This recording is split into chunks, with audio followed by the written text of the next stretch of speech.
Hello friends, good morning. अब आप तैयार हो जाइए एक ब्यूटीफुल डेस्टिनेशन के लिए जिसका नाम है औली, जो उत्तराखंड के चमोली डिस्ट्रिक्ट में है। तो आज हम 31 दिसंबर 2019 को शाम को लगभग 5 से 6 के बीच में औली में एंटर कर रहे हैं। जोशीमठ से औली जो है 10 से 12 किलोमीटर है। हम लोग कौसानी से सुबह मॉर्निंग में चले थे। Auli and it is about 900 metre from here and our resort ski resort. We are about to reach ski resort and it is very near from here, and after a long journey from Kausani, and there is a pile up of lot of vehicles. Oh,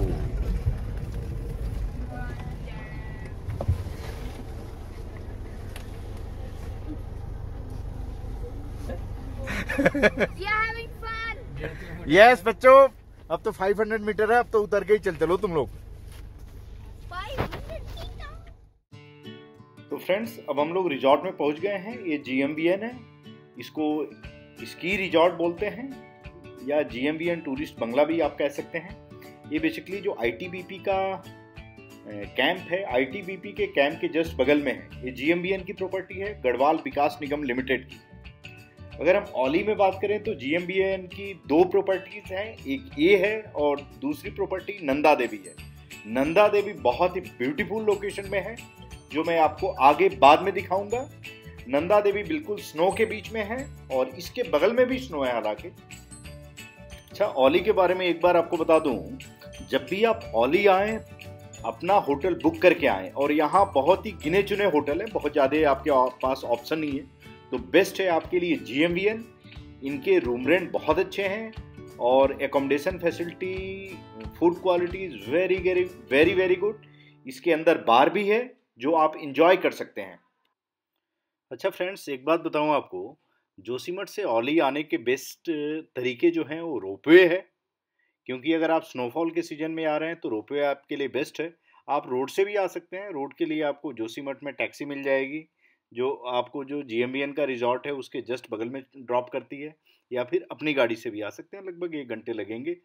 लेकिन अगर आप snowfall के season में आ रहे हैं, दिसंबर के last में आ रहे हैं, जनवरी के फर्स्ट वीक में आ रहे हैं, तो इट इज़ बेस्ट कि आप जो है रोपवे से आएँ, क्योंकि इसका क्या हम लोग को प्रॉब्लम हुआ है, जो हम गाड़ी से आए हैं वो मैं आपको बाद में बताऊंगा। वीडियो इसलिए लास्ट तक जरूर देखिएगा।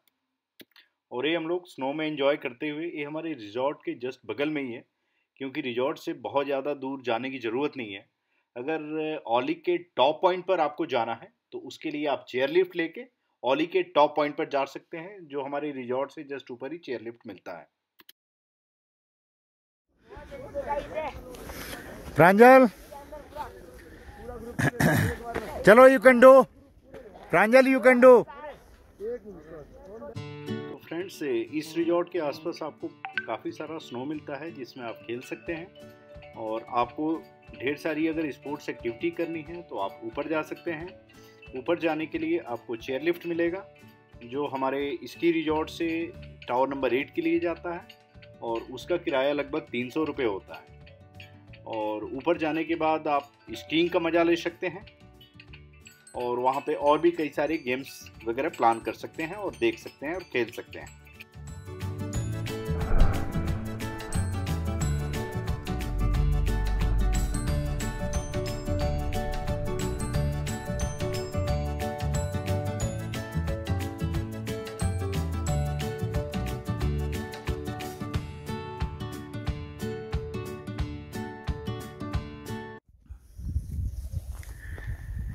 And this is the Oli, and it's a very beautiful snow everywhere. This place is laden with snow, and we are on the 8 days trip to Nainital, Kausani, 3 days Oli, 1 day Rudraprayag on the way to Greater Noida. Yeah, you can see the chairlift here. Through the chairlift you can go at some point number 8 and see this place. And these are beautiful resort.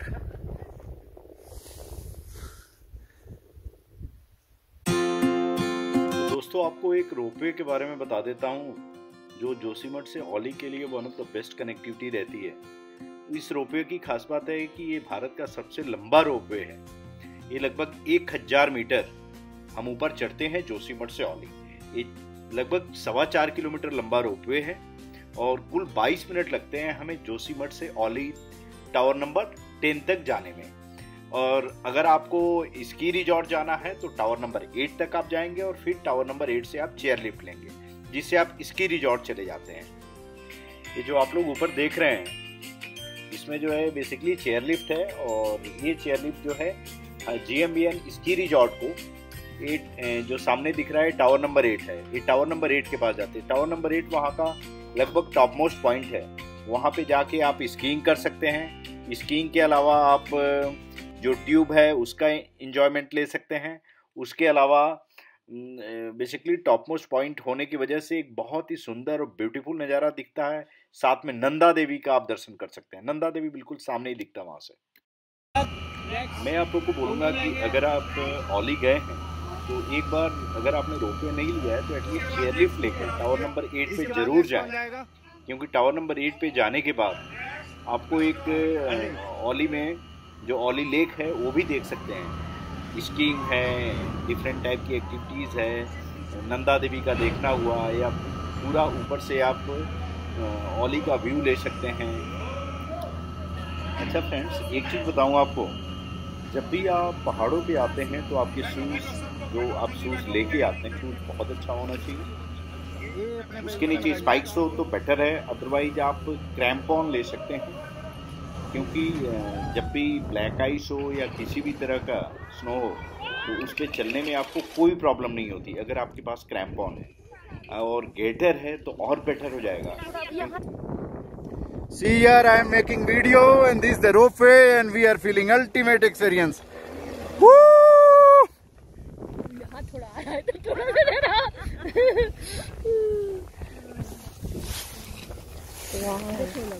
सच में सूख गया।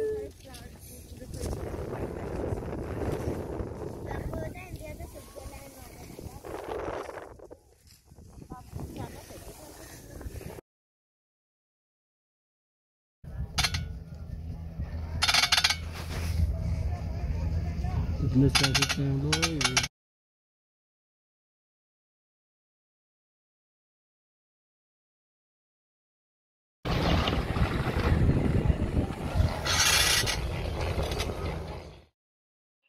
हम लोग just यहाँ पे उतरे हैं tower number 8 के पास और आप देख लीजिए टावर नंबर 8 में इस समय जो कि हम पिक्स वगैरह इसलिए ले रहे हैं क्योंकि यहाँ पे कोई एक्टिविटी नहीं हो रही गेम्स की।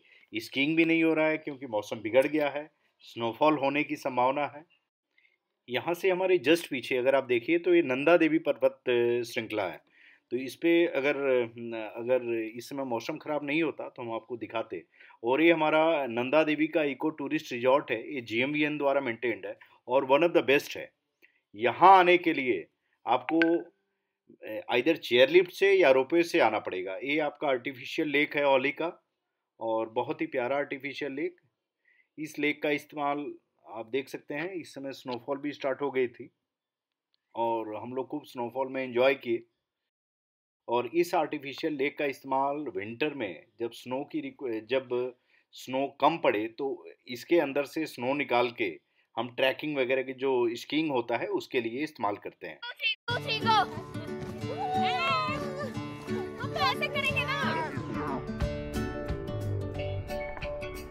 तो आप देख सकते हैं फ्रेंड, स्नोफॉल स्टार्ट हो गया है और किसी भी इस तरह के टूरिस्ट स्पॉट पे आए और स्नोफॉल मिल जाए and we are really fortunate, क्योंकि 1 जनवरी को नए साल पे स्नोफॉल, वो भी पहाड़ों पे। Hello friends, we are at Oli with a group of 3 friends. Mr. Premnath Singh. Yes, I am here. No. Yes. This is awesome experience. Bhupender Singh is enjoying at hotel. Come here. Shana here. I am making video, not slow-mo.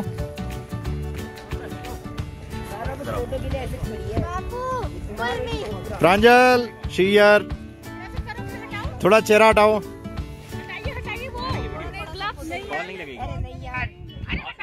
अच्छा, ये tower number 8 से जो हमारा ये GMVN का resort है, अगर हम पैदल भी जाते हैं वॉक करते हुए तो लगभग 1-1.5 किलोमीटर के आसपास है। तो इन केस अगर यहाँ से हमारी चेयरलिफ्ट खराब भी हो जाए तो हमें कोई टेंशन नहीं है 1-1.5 किलोमीटर वॉक करते हुए। हालांकि थोड़ा चैलेंजिंग है, जा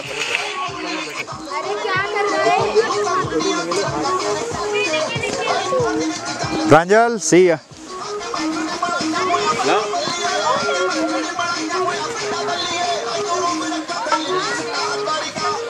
लबू डांस,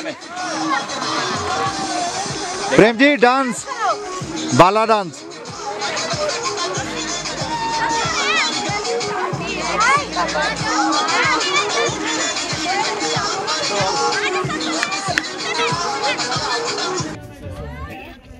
अच्छा, आप लोग को एक बात बता दूं, अगर आप लोग औली नहीं आते हैं और केवल जोशीमठ तक रुक जाते हैं तो जोशीमठ से भी आराम से रोपवे से आप मॉर्निंग में टावर नंबर 8 या टावर नंबर 10 के पास आके एंजॉय कर सकते हैं और एंजॉय करने के बाद आप शाम को जा सकते हैं। लेकिन शाम को जाने में विशेष सावधानी ये है कि जो सबसे लास्ट वाली जो औली की चेयरलिफ्ट है वो लगभग 4:15 बजे जाती है। तो बेटर है कि आप 3:30 बजे के आसपास आ जाएं। अदरवाइज चेयरलिफ्ट की कैपेसिटी केवल 25 लोगों की होती है और आपको जाने में फिर बहुत ज़्यादा प्रॉब्लम होगा, फिर आप नहीं जा पाएंगे, आपको औली में ही स्टे करना होगा। सो इट इज़ बेटर कि आप 3:30 के आसपास टावर नंबर 8 या टावर नंबर 10 के पास आ जाएं और वहां से चेयरलिफ्ट पकड़ के नीचे जोशीमठ चले जाएं।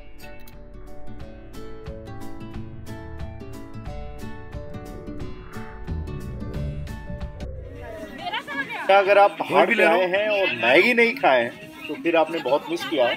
तो इतने आइस में, स्नोफॉल में खेलने के बाद, स्नोफॉल में फिर हमें काफ़ी भूख लग गया था। तो फिर हम लोग यहीं पे मैगी पॉइंट है, यहाँ पे मैगी खाए और कुछ स्नैक्स वगैरह हल्का फुल्का और लिया था। और आपको यहाँ पे 1-2 मैगी पॉइंट से मिलेंगे और उसके बाद फिर हम चेयरलिफ्ट पकड़ के नीचे जो है स्की रिजॉर्ट चले गए। अच्छा फ्रेंड्स, एक चीज़ बता दूँ आपको, स्नोफॉल में भी आपको चेयरलिफ्ट बिल्कुल मिलेगा, या फिर नीचे आपको जोशीमठ जाना है तो वहाँ भी जो हमारी स्काई लिफ्ट है वो उसकी सर्विस कंटिन्यू रहती है। इसलिए आप टेंशन नहीं लें, आराम से चेयरलिफ्ट का इस्तेमाल करें और नीचे जाएं। फिर जो हम चेयरलिफ्ट पकड़ के अपने रिजॉर्ट में आ गए और उसके बाद फिर हम थोड़ा रेस्ट वगैरह करने के बाद स्नोफॉल जैसे ही बंद हुआ तो आप देख सकते हैं कि कितना ब्यूटीफुल बाहर का इन्वायरमेंट हो रखा है। स्नोफॉल होने के बाद बाहर का व्यू बहुत ही अल्टीमेट दिखने लगता है पहाड़ों में। और ये हम जस्ट हमारा बालकनी है। इस रिजॉर्ट की सबसे खूबसूरती है कि हर एक 2 से 3 रूम मिला के एक अलग अलग बालकनी दे रखा है और इस बालकनी में जो है बहुत अच्छे से आप इंजॉय कर सकते हैं, क्योंकि आपको फिर कोई टेंशन नहीं होता। आप बालकनी में इंजॉय कीजिए और उसके बाद फिर रूम में जाके अपने कपड़े चेंज करें और फिर आराम से रहें। शाम को फिर से स्नोफॉल स्टार्ट हो गया था और फिर आप देख लीजिए कि जस्ट बगल में हमारी बालकनी और हम लोग इस बालकनी में जाके खूब इंजॉय किए। और आप देख लीजिए अभी भी स्नोफॉल हो रहा है और इस स्नोफॉल अगर हो रहा है तो फिर तो बालकनी का मज़ा अल्टीमेट आ जाता है। और साथ में फिर हमने डांस की, बच्चे आप देख लीजिए साइड में जो है बच्चे भी खेल रहे हैं।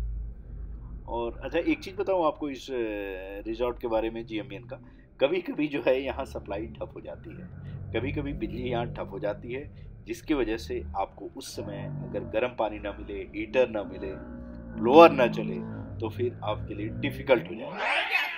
यस फ्रेंड्स, तो इतना ढेर सारा जो स्नोफॉल हो रहा है आप देख सकते हैं और नेक्स्ट डे ही हमें निकलना था और इतने सारे स्नोफॉल में रास्ते पूरे चौक हो जाते हैं, रास्ते पे पूरा स्नो ही स्नो होता है।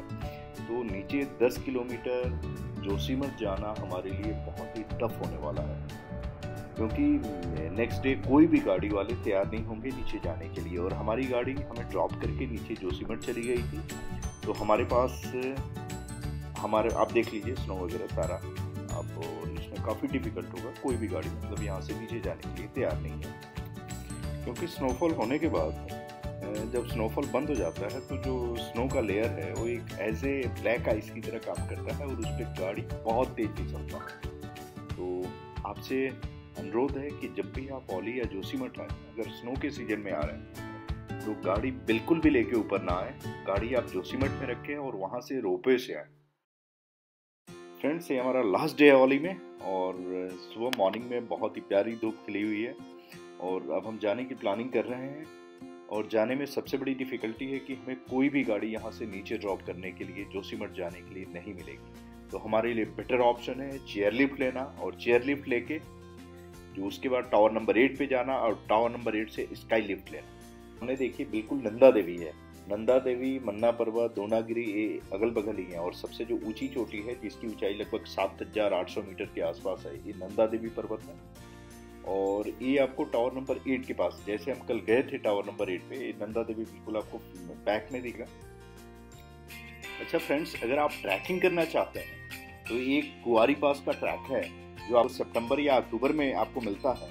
तो वो ट्रैक जो है 3-4 दिन का ट्रैक है, वो आप कर सकते हैं। और विंटर में करना है तो गुरसो बोग्याल का ट्रैक है, वो कर सकते हैं ओली से।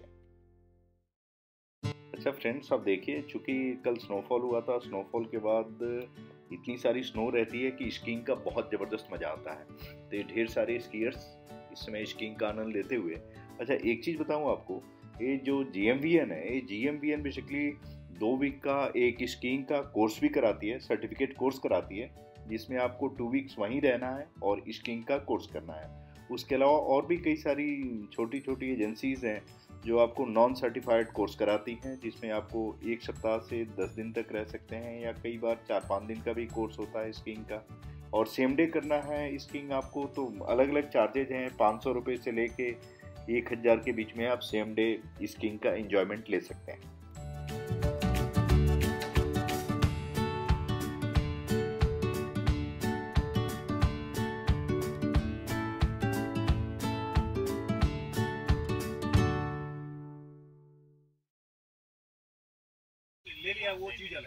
अच्छा फ्रेंड्स, जो ये सज्जन ब्रीफ कर रहे हैं, ये बेसिकली इसके बारे में ब्रीफ कर रहे हैं कि हमें टावर नंबर 8 पे लगभग 3 से 4 घंटे का वेट करना पड़ा था ये स्काई लिफ्ट लेने के लिए, क्योंकि इसमें 25 लोगों की कैपेसिटी होती है। और चूंकि ये टावर नंबर 10 से आते हैं और सबसे पहले प्रायोरिटी उनको देते हैं जिनके पास राउंड ट्रिप का टिकट होता है। हमारे पास राउंड ट्रिप का टिकट नहीं था, हमारे पास केवल सिंगल वे का टिकट था, तो इसीलिए हमें वेट करना पड़ा था 3 से 4 घंटे, तब जाके हम नीचे जोशीमठ पहुंचे। और इसमें अगर आपको अच्छी लोकेशन मिल जाए तो यहाँ से बहुत सुंदर पिक्स आता है। तो आप जब भी इस लिफ्ट में चढ़ें, इसकी लिफ्ट में, तो कोशिश करें कि किनारे रहें और किनारे से बहुत अच्छा पिक्स आप पूरे वैली का, यहाँ से ओली से जोशीमठ की वैली जो 4 किलोमीटर का डिस्टेंस है, जिसमें आप 1100 मीटर के आसपास नीचे डिसेंड करते हैं, तो एक बहुत ही प्यारा पिक्स ले सकते हैं और बहुत अच्छी वीडियो बना सकते हैं। चूंकि इसमें भीड़ ज़्यादा थी तो हमने एक बहुत अच्छा, मतलब इसमें आप देख लीजिए कि बहुत अच्छी वीडियो आपको देखने को नहीं मिल रही है। एक ग्लास है, इसके वजह से थोड़ी सी वीडियो अच्छी नहीं दिख रही है आपको। अच्छा एक चीज़ बताऊँ आपको फ्रेंड्स, ये जो वैली आप देख रहे हैं बिल्कुल स्नो में वाइट, और ये चीज़ आपको दिसंबर से लेके मार्च तक रहते हैं। तो इसीलिए ओली आना है आपको, अगर स्नो देखना है तो बेस्ट सीजन है दिसंबर से मार्च। और अगर आप गर्मी में आते हैं, समर में आते हैं, तो ये वैली आपको बिल्कुल ग्रीनिश कलर में दिखने लगती है। और समर में आपको कई सारे ट्रैक भी कर सकते हैं, जैसे कुआरी पास का ट्रैक है, उसके अलावा गुरसो बुग्याल भी है। गुरसो बुग्याल इवन विंटर में भी हल्का सा काफ़ी डिस्टेंस आप ट्रैवल कर सकते हैं। और जब भी आप ओली आएँ तो कम से कम 7 दिन का एक प्लान बना के आएँ, क्योंकि जोशीमठ के आसपास और भी कई सारे ब्यूटीफुल लोकेशंस हैं जहाँ पे आप जा सकते हैं। फॉर एग्जांपल जोशीमठ से आप बद्रीनाथ जा सकते हैं समर में, विंटर में तो आप नहीं जा सकते नेचुरली। उसके अलावा वैली ऑफ फ्लावर जा सकते हैं, वैली ऑफ फ्लावर बिल्कुल पास में ही है यहाँ से। वैली ऑफ फ्लावर का बहुत ही प्यारा ट्रैक है, लेकिन थोड़ा सा कम्बरसम है। उसके अलावा हेमकुंड साहिब जा सकते हैं। तो ये valley of flower, Hemkund Sahib का बेस्ट समय होता है अगस्त, सितंबर, अक्टूबर, क्योंकि स्नो में आप बिल्कुल भी कवर नहीं कर सकते।